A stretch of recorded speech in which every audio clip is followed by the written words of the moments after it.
Muy buenas noches, qué gusto que nos acompañen. Este es su programa Índice Económico. Soy Marilena Vega y es un gusto saludar a Rogelio Varela. Rogelio, ¿cómo estás? Muy bien, Marilena, buenas noches. Buenas noches, acompáñenos. El día de hoy vamos a platicar de la industria de la vivienda, uno de los pilares de la economía. ¿Se reactiva la vivienda de interés social? ¿Cómo va este sector? De este más platicamos el día de hoy.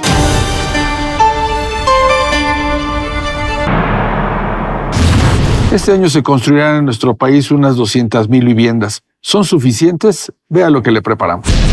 Pese a que este año se construirán alrededor de 200,000 casas en el país, se estima que solo 3,500 serán del segmento de interés social, es decir, para las familias de menor ingreso. La caída de la producción de casas económicas obedece a la eliminación del subsidio gubernamental para este tipo de viviendas, además de que la inflación en materiales de construcción ha limitado a los desarrolladores. Dicha situación podría cambiar a partir de la relocalización de empresas extranjeras en nuestro país, ya que las nuevas plantas requerirán de mano de obra y los trabajadores de una vivienda cercana a sus centros laborales. Para la economía mexicana, la construcción de vivienda es uno de los motores de la demanda interna, ya que influye en 37 ramas e incentiva el ahorro de las familias. La llamada economía del ladrillo es uno de los motores de la economía en cualquier país. ¿Cómo está la situación de la industria de la vivienda? Para platicar de este tema está con nosotros Luis Alberto Moreno, presidente de la Canadá Binacional. Luis Alberto, gracias por acompañarnos. Gracias, buenas noches. Buenas noches. Pues mira, encontramos una situación de claros oscuros. Una situación donde tenemos demanda, pero no tenemos oferta. Una situación donde hay espacio en la tierra en algunas ciudades, pero no hay un ordenamiento. Una situación donde quieren llegar muchas industrias a instalarse en nuestro país, claro, pero no hay energía, no hay agua, no hay tampoco vivienda, ¿verdad? Y por añadidura no hay vivienda. Una situación donde hay mucha agua en muchos estados, pero no hay infraestructura. Y donde generas mucho trabajo, no hay agua y no hay energía. Entonces, yo creo que esto es la paradoja con la que contamos, estas circunstancias que están ahí y que tenemos que trabajar todas las 3 niveles de gobierno, son circunstancias que nos preocupan y nos ocupan. Nos ocupan y hemos estado nosotros gestionando con la intención de que avidez que hubo en la construcción de vivienda retome nuevamente el camino y que busquemos alternativas, sobre todo en 2 sectores muy importantes. Uno, en el mercado informal, personas que no reciben, claro, una atención social de algún instituto, y del otro, el mercado para personas de menores ingresos. La vivienda de interés social, ¿verdad? La vivienda de bajos ingresos para personas que tienen hasta 12,500 pesos como ingreso, que son 4.9 millones de personas en México formalmente inscritas en el Infonavit. Entonces, al no tener nosotros la oferta, no encontrar ahí la variable en la ecuación para darle la atención debida a estas personas, tenemos que provocar una reflexión. ¿Qué es lo que tenemos que hacer nosotros como industria? Y hemos encontrado, después de dar toda una vuelta por todo el país, que hemos sido una industria reactiva, una industria que no tenía un plan consolidado del qué hacer como industria de manera integral, donde participen los actores importantes del gobierno, como repito, los 3 niveles de gobierno, donde participen toda la parte financiera de esto, que es muy importante, la banca, y donde participen la sociedad civil, la academia y todos los que confluyen en el ofrecimiento de la vivienda. Es algo que no se hace desde 1993. Y bueno, pues estamos trabajando con ello para que se provoque esto, que te digo, una planeación de donde lo que queremos que tener como ciudades y lo que queremos tener como vivienda para todos los mexicanos. Oye, Luis Alberto, ¿cómo se encuentra hoy día la industria de la vivienda? Parece ser que en los números ya se reactivó. Por supuesto, hay todavía retos, como bien lo mencionas, el interés social, pero danos un poco datos en cuanto a cifras, claro, de vivienda.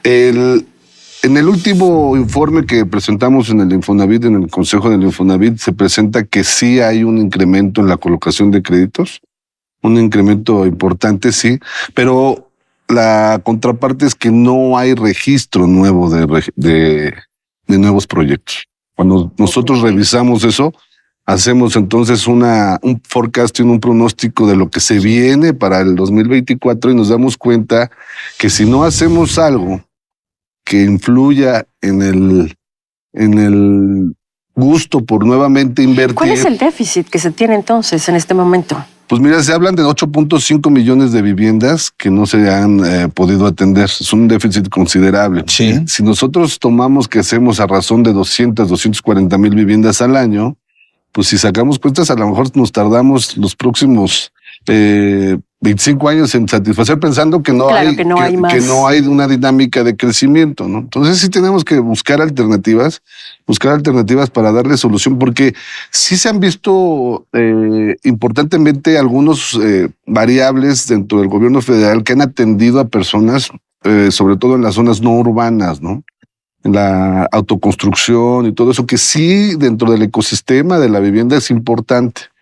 El ecosistema también cuenta con pensar que la vivienda usada también se está generando, ya no nada más es vivienda nueva, ok, todo está bien, pero hay que buscar también las alternativas porque el crecimiento de la población se sigue dando, el crecimiento de la demanda se sigue dando, o sea, hay más contratación de personas, pero no hay la oferta de vivienda. Entonces sí es una situación muy grave, porque pues si llegan todas estas industrias que se piensan que van a llegar, ¿a dónde van a estar los trabajadores? Por supuesto. Y el efecto también, Luis Alberto, el efecto multiplicador que tiene pues la construcción de vivienda, ¿no? En muchas ramas industriales. Sí, sin duda. 37 ramas industriales nosotros son las que abarcamos y generamos cerca del 6% del PIB, del Producto Interno Bruto. Pero si logramos esto, que sería muy bueno para se desdoblaría la producción. Claro. Entonces generaría una sinergia muy importante en el crecimiento económico, pero sobre todo en la atención a las personas. Que esta atención, perdóname, déjame te explico, porque eso es bien importante. Esta atención, si nosotros no la atendemos, puede resultar un problema de carácter social.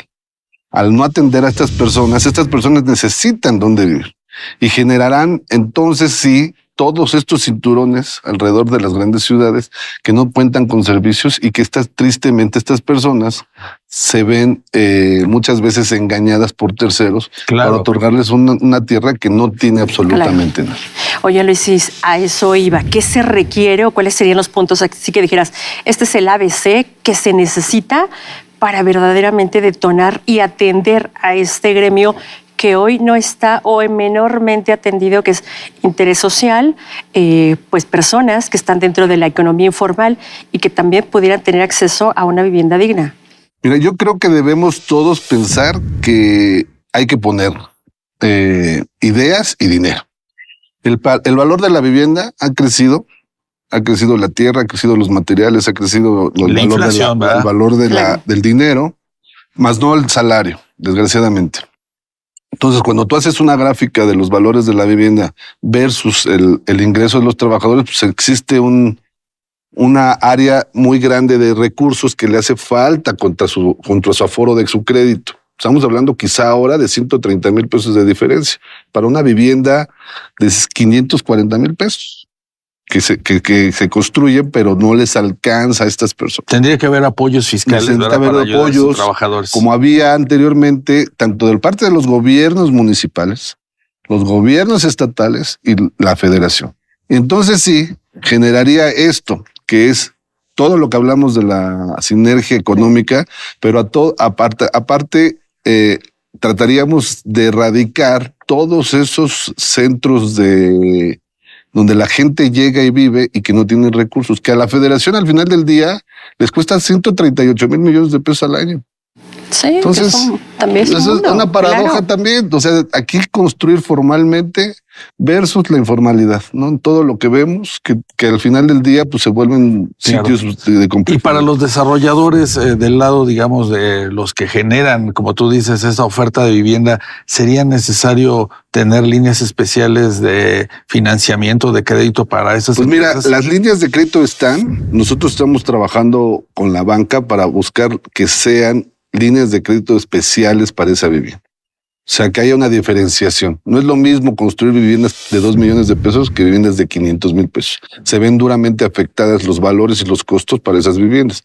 Entonces sí que existe una diferenciación porque, repito, si no lo hacemos y no vemos para un futuro mediano, pues esto nos puede brincar muy fuerte y resultar un problema social grande, porque ahí está la gente, ahí está la necesidad, pero ahí no estamos dando la oferta. Oye, Luis Alberto, ¿y qué ha pasado con toda esta vivienda que se ha quedado olvidada por la falta de una planeación de... pues solo se construía vivienda y alrededor no había infraestructura, no había comercio y no había líneas de comunicación? ¿Esto ha mejorado? ¿Se ha compuesto? Claro, se ha compuesto por las políticas públicas que empezaron a través del año 2012, los polígonos de contención, y después a través de esta nueva administración que nuevamente se dieron áreas de consolidación, se ha mejorado este tipo de necesidades donde la gente, antes de que empecemos nosotros a construir, tiene que contar con ciertos servicios, ¿no? Escuelas a cierta distancia, clínicas a cierta distancia, bancos a cierta distancia, centro de trabajos y movilidad para la gente, ¿no? El tema está en que una vez que están consolidadas las áreas, pues la tierra adentro cuesta más. No cuesta más, y eso implica que el crecimiento del valor de la tierra pues se haga más difícil atender a todas estas personas. Estamos buscando alternativas donde se vuelva más eficiente los polígonos de contención de estas zonas, donde la gente vea a través de mecanismos de los municipios y gobiernos estatales, vean la posibilidad de construir y redensificar los centros de las ciudades. Pero también hablar de centros de las ciudades es distinto a hablar de un León, Puebla, claro, o la Ciudad de México, o Monterrey, o el valor de la tierra es muy variable. O Tijuana y Quintana Roo, ¿no? O sea, hay tantas aristas que atender. Pero si hay tres cosas coyunturales que debemos de ver como línea de conducción. Exacto. Es el agua, la energía y un ordenamiento territorial. Teniendo esas tres bases, podemos nosotros entonces sí ver que puede existir un crecimiento ordenado a través del ordenamiento territorial, donde los municipios te cuenten con sus planes de desarrollo municipal, que existe la infraestructura de agua y existe obviamente la energía eléctrica. Entonces yo creo que esas son las tareas, los trabajos que podrían generar un crecimiento importante, y no nada más en nuestra industria, que es una industria, sino en otras tantas que están alrededor de ella. Luis Alberto Moreno, todo un reto el de reactivar la vivienda, presidente de Canadevi a nivel nacional. Gracias por acompañarnos esta noche. Muchas gracias. Gracias por escucharme. Gracias. Vaya que la industria de la vivienda, amigos, Rogelio, en efecto repunta, despunta, avanza, pero los retos siguen siendo en materia de interés social en la vivienda de menores recursos o para las personas que ganan, pues obviamente el salario mínimo, Rogelio. Sí, ese es, digamos, que el gran reto para los próximos años, María Elena, seguir ampliando las posibilidades de la construcción de interés social, de las casas de interés social, sobre todo en las zonas donde estamos observando que hay mayor dinamismo por el nearshoring. Pues bueno, estos trabajadores, estos obreros van a requerir una casa. Así es, e incluso, y aquí lo interesante es que también el sector está buscando vivienda para la economía, pues llamada informal. Grandes retos. Muchísimas gracias. Gracias por habernos acompañado. Recuerde que la próxima semana tenemos aquí una cita en Índice Económico. Rogelio Varela, buenas noches. Buenas noches, María Elena. Buenas noches y hasta entonces.